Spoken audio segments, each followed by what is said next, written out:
A luz do sol filtrava pelas árvores, mas não conseguia dissipar o tédio que pairava sobre Alice.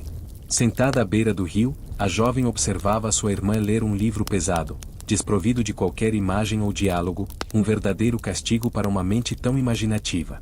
Alice bocejava, seus pensamentos flutuando em divagações sonolentas, quando, de repente, um vulto branco e apressado cortou sua linha de visão. Era um coelho branco, vestindo um colete elegantemente bordado e puxando um relógio de bolso de sua algibeira, murmurando apressadamente: "Ó, céus! Ó, céus! Estou atrasado demais." A visão de um coelho falante e vestido era, para Alice, mais do que suficiente para despertar sua curiosidade adormecida. Sem hesitar, ela se levantou e seguiu o estranho animal por um campo aberto, observando-o mergulhar sem cerimônia em uma grande toca sob uma sebe. Impulsivamente, Alice o seguiu, caindo em um buraco que parecia não ter fim. A queda foi longa e vertiginosa, um túnel escuro onde prateleiras com jarras de geleia vazias e mapas passavam por ela. Por um momento, ela se perguntou se atravessaria a terra inteira. Finalmente, com um baque suave, ela aterrissou em uma pilha de galhos e folhas secas. Ela se viu em um corredor iluminado por lâmpadas, alinhado com dezenas de portas de todos os tamanhos. Tentou abrir algumas, mas estavam todas trancadas. Sobre uma mesa de vidro, ela encontrou uma pequena chave de ouro, mas era minúscula demais para as fechaduras robustas das portas maiores. Curiosa, Alice procurou mais e descobriu uma cortina baixa, atrás da qual se escondia uma portinha ainda menor. A chave de ouro, para sua alegria, encaixou perfeitamente. Espiando pela porta, Alice vislumbrou o mais belo jardim que já imaginara, repleto de flores vibrantes e fontes cintilantes. O desejo de entrar era avassalador, mas, infelizmente, ela era grande demais para passar. Desanimada, Alice voltou à mesa e, desta vez, notou uma pequena garrafa com a etiqueta "Beba-me" gravada com letras elegantes. Apesar da advertência de não beber líquidos desconhecidos, a garrafa parecia inofensiva e até convidativa. Ao beber, Alice começou a encolher rapidamente, exclamando adeus, pés, enquanto seu corpo diminuía. Agora do tamanho certo para a portinha, ela percebeu um novo problema. A chave de ouro estava ainda na mesa, inalcançável. Frustrada, ela avistou um pequeno bolo embaixo da mesa, com as palavras "Coma-me" feitas de groselhas. Hesitante, mas com fome, ela deu uma mordida. O resultado foi imediato e dramático. Alice começou a crescer rapidamente, tornando-se gigantesca, sua cabeça batendo no teto. As lágrimas brotaram em seus olhos, formando uma poça tão grande que encheu metade do corredor. Foi então que o coelho branco reapareceu, apressado como sempre, mas se assustou ao ver a Alice gigante e chorosa. Ele deixou cair suas luvas brancas e um leque. Alice os pegou, ao manusear o leque, começou a encolher novamente, tão rapidamente que não conseguiu evitar cair em sua própria poça de lágrimas.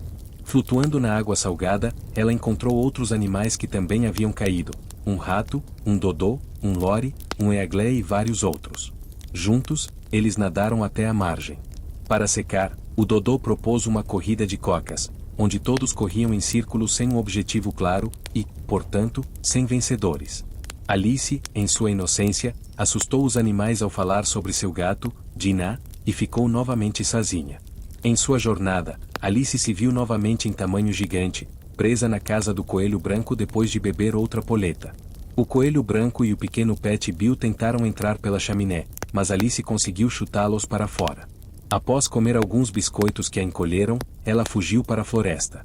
Lá, ela encontrou uma grande lagarta azul, sentada em um cogumelo, fumando um narguilé. A lagarta, com sua voz sonolenta e questionadora, perguntou: "Quem é você?", mergulhando Alice em uma crise existencial sobre sua identidade e as constantes mudanças de tamanho. A lagarta, então, explicou que comer um lado do cogumelo a faria crescer, e o outro, encolher.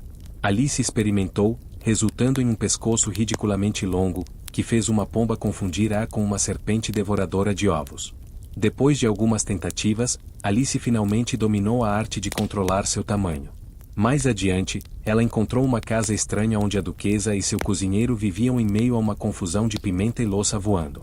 O bebê da duquesa espirrava incessantemente e logo se transformou em um porco nos braços de Alice, que o libertou na floresta.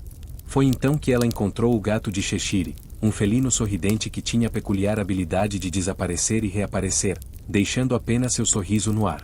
O gato, com sua sabedoria enigmática, a direcionou para a festa do chá do chapeleiro maluco e da lebre de março. Ao chegar, Alice encontrou os anfitriões e um leirão dorminhoco, que dormia dentro de uma chaleira. Eles estavam perpetuamente presos na hora do chá, devido a um desentendimento com o tempo, e a festa era um caos de adivinhas sem sentido e grosserias. Alice, farta da falta de lógica, os deixou para trás. Através de uma porta em uma árvore, Alice encontrou o caminho de volta para o corredor inicial. Desta vez, ela estava do tamanho certo e com a chave na mão.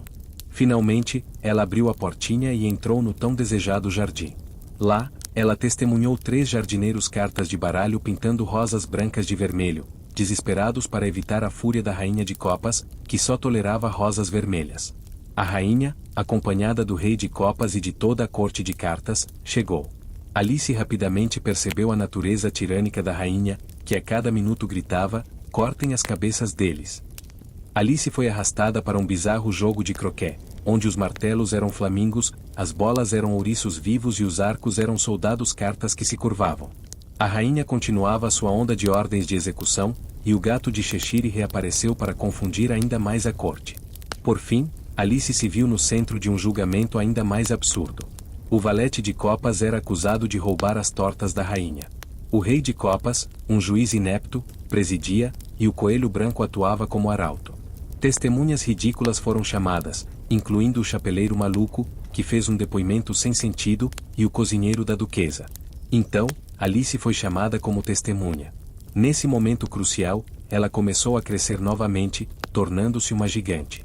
Ela derrubou os jurados e questionou a validade do julgamento. Quando a rainha, com sua voz estridente, ordenou: cortem a cabeça dela, Alice, com sua nova estatura e coragem, desafiou-os, gritando: vocês não passam de um baralho de cartas.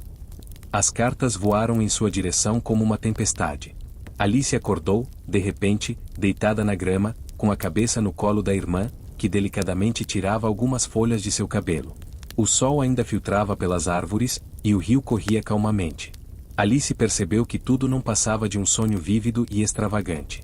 Ela contou a sua irmã sobre suas incríveis aventuras no País das Maravilhas, e enquanto sua irmã sorria, imaginou as futuras aventuras que Alice sonharia, cheias de personagens peculiares e cenários mágicos.